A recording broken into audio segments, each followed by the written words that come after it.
Dekat rumah saya ni saya pakai CCTV analog. Saya pakai CCTV analog 8 channel saya pakai. Satu, dua dekat tepi tu satu. Lepas tu dekat tepi rumah satu, ada satu lagi tepi rumah tu. Yang ni saya pakai yang wifi punya, yang jenis wifi punya. Yang ni dia boleh pusing lah 360 darjah. Tapi yang ni 8 channel ni dia analog, dia statik. Tapi saya pasang banyak angle lah. Dekat depan satu, depan pagar satu, tepi rumah tu satu, tepi depan tu satu, atas tu nampak tak?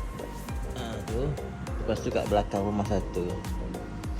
Yang mana nak pasang CCTV tu boleh dapatkan CCTV analog lah. Yang ni lebih stabil. Lepas tu dia punya memori boleh simpan dekat dalam rumah. Jadi selamat lah. Lepas tu kita punya kamera tu kita boleh custom. Kita nak pakai yang 8 megapixel boleh, 5 megapixel boleh, yang ada hybrid lampu boleh, ada audio boleh, semua boleh lah.